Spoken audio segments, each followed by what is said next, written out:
Bonjour et bienvenue dans cette nouvelle vidéo qui s'intitule l'après-vente, le traitement et le suivi des réclamations. Alors c'est une vidéo qui s'adresse au terminal Bac Pro ARCU, accueil, relations clients et usagers. Alors les objectifs de cette vidéo sont les suivants. Donc tout d'abord, cerner les motifs d'insatisfaction du client ou de l'usager, identifier l'offre après-vente adaptée, prendre en charge les réclamations, évaluer le coût des réclamations et mettre à jour la base de données commerciale liée à la réclamation. Donc tout d'abord, nous allons voir le premier point, cerner les motifs d'insatisfaction du client et ou de l'usager. Alors ici, il est question de quoi? Il est question du fait que quand on vend un produit, en fait, c'est bien d'assurer ensuite le suivi de la vente. La vente ne se résume pas à ce que le client vienne et achète le produit. Non, il faut ensuite se soucier de l'après-vente. Alors, l'après-vente, c'est quoi?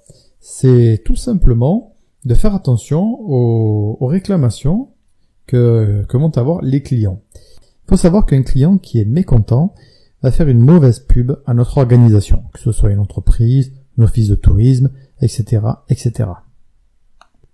Alors, dans les entreprises, par exemple, c'est le service après-vente qui va justement s'occuper de ce qu'on appelle l'après-vente. Alors, le service après-vente, c'est lui qui va assurer la mise en marche, l'entretien et la réparation d'un bien que l'entreprise a vendu ou pas. En d'autres termes, quand un client va revenir avec un produit défectueux, il va s'adresser au service après-vente. Alors, dans les grandes organisations, c'est le service après-vente, donc qui a le rôle de s'occuper justement de l'après-vente. Dans les petites organisations, bien évidemment, ça peut être le chargé d'accueil, ça peut être l'agent de caisse, voilà, etc., etc. Alors, comment cerner les motifs d'insatisfaction du client et ou de l'usager? Donc pour cerner ces motifs d'insatisfaction, tout simplement, on va utiliser les techniques de questionnement et d'écoute active. Donc comme on l'a déjà vu précédemment, les questions ouvertes, les questions fermées, l'écoute active. Une fois que l'on va prendre connaissance de l'insatisfaction du client, on va lui proposer une offre après-vente adaptée. Donc nous allons voir tout de suite quelles sont ces offres d'après-vente adaptées. Alors, parmi les différentes offres d'après-vente, on va en citer principalement deux. Alors, nous avons tout d'abord ce que l'on appelle la garantie contractuelle. La garantie contractuelle, c'est quoi? C'est tout simplement une garantie qui est prévue par le revendeur. Donc cette garantie, c'est une garantie supplémentaire qui peut être gratuite ou payante et que de nombreux vendeurs ou fabricants proposent. Alors c'est tout simplement lors de la vente d'un produit, donc c'est un contrat qui est passé entre l'acheteur et le vendeur dans lequel on va définir la garantie. Alors la garantie contractuelle, en général, elle va de 6 mois à 2 ans. Alors ce genre de garantie couvre quoi? Couvre par exemple les pannes. Donc en cas de panne, un professionnel s'engage à réparer l'appareil pendant la période garantie couverte par le contrat. Alors parfois, il est prévu dans ce contrat que l'on puisse échanger le produit s'il est effectué ou mettre à disposition un bien semblable pendant la période de réparation. On peut par exemple citer les exemples de prêt de véhicules de courtoisie quand on laisse sa voiture à réparer. Alors à cette garantie contractuelle, le fabricant peut proposer également ce qu'on appelle une extension de garantie payante. Alors, qu'est-ce que c'est? C'est tout simplement une garantie supplémentaire qui va étendre la durée de garantie, donc sur une durée plus longue, donc qui va dépasser par exemple les 2 ans. On va pouvoir encore proposer de remplacer l'objet défectueux, le bien défectueux, ou de le réparer. Alors, cette garantie contractuelle, bien évidemment, ne dispense pas le vendeur de respecter également 2 autres garanties que nous allons voir tout de suite. Donc ce sont ce que l'on appelle les garanties légales. Alors, dans les garanties légales, en fait, ceci se découpe en 2 garanties. Tout d'abord, il y a ce qu'on appelle la garantie légale de conformité. Donc ça correspond à l'article L211-1 du Code de la consommation. Donc ici, tout simplement, c'est lorsque vous achetez un produit, il doit être conforme à l'usage attendu et à la description du vendeur. Dans le cas où le produit ne serait pas en conformité donc avec ce que vous attendiez de la part du vendeur, vous êtes protégé par cette garantie légale. La deuxième garantie, donc qui fait partie des garanties légales, c'est la garantie légale des vices cachés. Alors, garantie légale des vices cachés, ça fait référence à l'article 1641 du Code civil. Donc, pour cette garantie, c'est tout simplement, lorsque vous achetez un produit, le vendeur ou les fabricants doivent vous garantir contre ces défauts cachés. La garantie s'applique à condition que le défaut soit caché, rende le produit impropre à l'usage auquel on le destine et existe à la date d'acquisition. Donc vous avez 2 ans pour agir et bénéficier de la garantie sans frais. Donc en d'autres termes, si jamais il y a un défaut qui n'était pas apparent lors de l'achat du produit, vous êtes protégé par la garantie légale des vices cachés. Nous allons voir à présent comment prendre en charge les réclamations. Alors, pour prendre en charge les réclamations, tout simplement, quand le client vient se présenter avec l'objet défectueux, on va, selon la procédure de l'entreprise, remplir un document.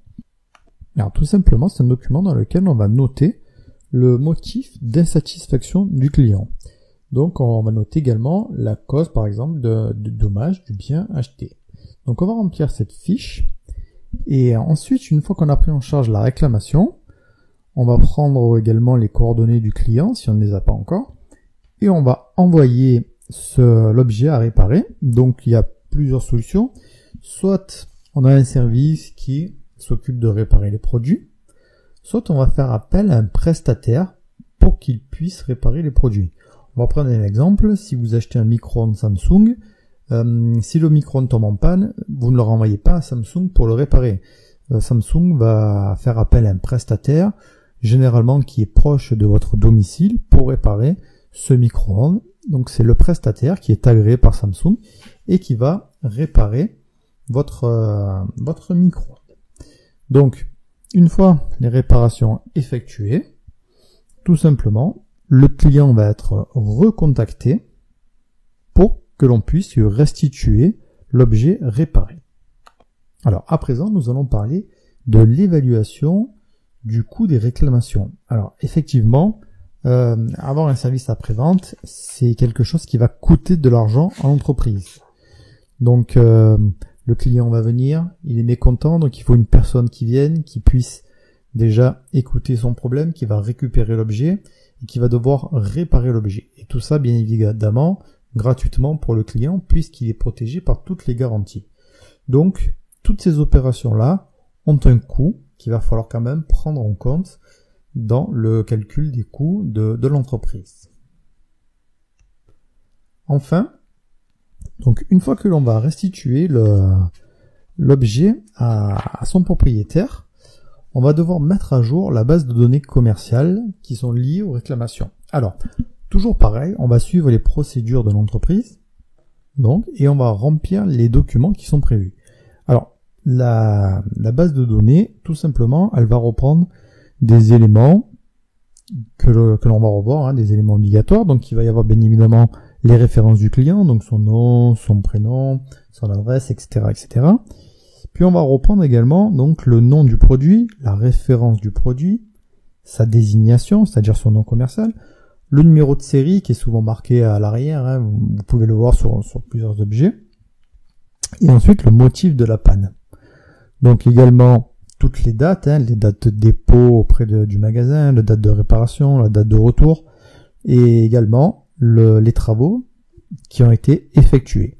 Donc tout ceci afin d'assurer un suivi, le suivi de l'objet, le suivi du client, comme ça on va pouvoir connaître les réparations et éventuellement, par exemple dans certains cas, les objets, pour certaines entreprises, les objets sont réparés plusieurs fois. Admettons toujours l'histoire de notre micro-ondes qui tombe en panne, il va être réparé une fois par un prestataire, puis une deuxième fois. Et s'il est encore en panne une troisième fois pour la même raison, Là, par exemple, Samsung a une procédure qui est d'échanger définitivement l'objet d'effectué par un autre objet. Voilà, c'est par exemple un exemple de procédure que l'on peut retrouver chez Samsung. Donc voilà, dans cette vidéo, nous avons vu le traitement et le suivi des réclamations. Donc vous avez vu comment cerner les motifs d'insatisfaction d'un client ou d'un usager, comment identifier l'offre après-vente adaptée, comment prendre en charge des réclamations, comment évaluer le coût des réclamations, et ensuite comment mettre à jour la base de données commerciale liée à la réclamation. Voilà, j'espère que cette vidéo vous a plu et qu'elle a été claire. Je vous dis à bientôt pour une prochaine vidéo. Au revoir.